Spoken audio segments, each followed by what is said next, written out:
Dr. Todd Muncy and the folks at Muncy Family Chiropractic and Sports Health Center offer 3 distinct types of care. And here to break down those types of care is the man himself, Dr. Todd Muncy. Appreciate you being here, Doc. Hey, thank you. I appreciate you guys doing this show. I appreciate everything you do for our community. I'm just glad to be here. All right, very good. Well, let's talk about 3 very distinct types of care. Break those down for us. Okay, well, we're going to start off with crisis care. You know, this is a society we're in today. Crisis care is those people who have come in that are in crisis, which is the brunt of our healthcare system right now, because 90% of the population wait until they're in crisis before they do anything about it. So we have that type of care in our office. That's anything from injuries, sports injuries, things like that, sicknesses, all types of things, all matter of problems that go on, we can help with in some way, shape, or form. Then we go into something a little different. It's called critical transition. Okay. That type of care. Yeah. You'd like to know more about that? I would like, because that's that. You know, crisis care. You know, it's pretty self-explanatory. Absolutely. But critical transition, that could mean a lot of things. Tell us what it means in your world. All right. In our world, critical transition are those people who have come in crisis, and now they're starting not to feel bad. See, a lot of what we do with our health is we base it upon a stack of symptoms. Right. Right. Yeah. And if we don't have those symptoms anymore, we think, oh, we're just fine. I'm good. Yeah, right? Yeah. But that's not really how the body works. The body can be asymptomatic in anything, including injuries and trauma inside to the spine and nerve system. And when those people get to that point, that's when we start taking care of them to help them repair and regenerate what they have damaged. Okay. And I know from my experiences with chiropractic, it is really easy to just sit back and say, I'm feeling good.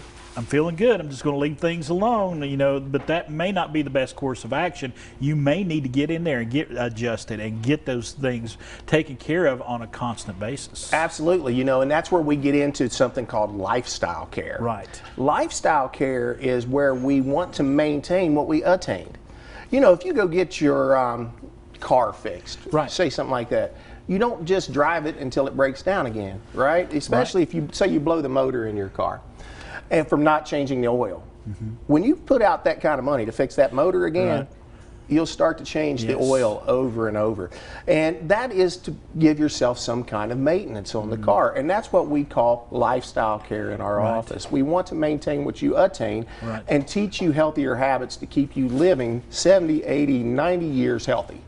And you talk about this 100-year plan, this 100-year expectancy, wanting to live to 100 and making sure you've got the tools to do that. Absolutely. And you know, it might not be wanting to. It may be you're going to live that long. And that's what research has indicated. It's only been in the last year or so that research has indicated some people in the next generation might not live as long due to poor health habits.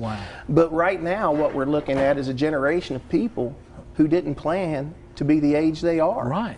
And they didn't take care of themselves. They didn't have a lifestyle plan to live to be that 100 years of age. And you were talking to me outside about a study that you've recently come in contact with. Share that with our viewers. Okay, that's an incredible study. It was done by a doctor in Canada. And in her office, what they did is they took patients that were subclinical for aches, pains, and stress on their spine. And subclinical means at that point they weren't in pain, but they had some history of that kind of spine problem, okay? And then they took healthy patients that had none of that. And what they did is they checked arm movement, more especially the shoulder. And they had them run through a series of ranges of motion with the shoulder. And what they found is the people that were subclinical had movements that weren't normal, like the people who had never had spine issues at all, which we consider would be the healthy group or the stable group. And so what they did is fatigue the neck. They ran them through a series of fatigue exercises to fatigue the neck.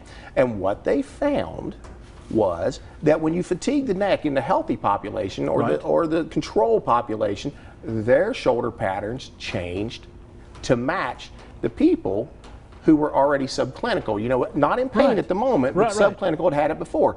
Their shoulder patterns changed to match. So what that indicated is the biomechanically in the cervical spine along the line, that interference interfered with the brain's ability to communicate with that shoulder and started to affect its movement. So as they stressed the neck and affected the neck, it changed the movement of the shoulder. It's just amazing how everything from the brain through the spine to all parts of your body are just completely connected. And if you interrupt that in any space, you're gonna see the results of and that. just imagine how great life would be if we cleared that and you didn't have that interference. Think about it for an athlete out there that's running down the field, doesn't get injured as often. Think about that for somebody who's getting older. They don't get sick as often. You know, this is a wonderful thing and a wonderful beginning. To start to understand the spine and nerve system even more. Even beyond athletes, people that just do a repetitious job over and over again, if they had that freedom of movement, so much better to do. Desk workers.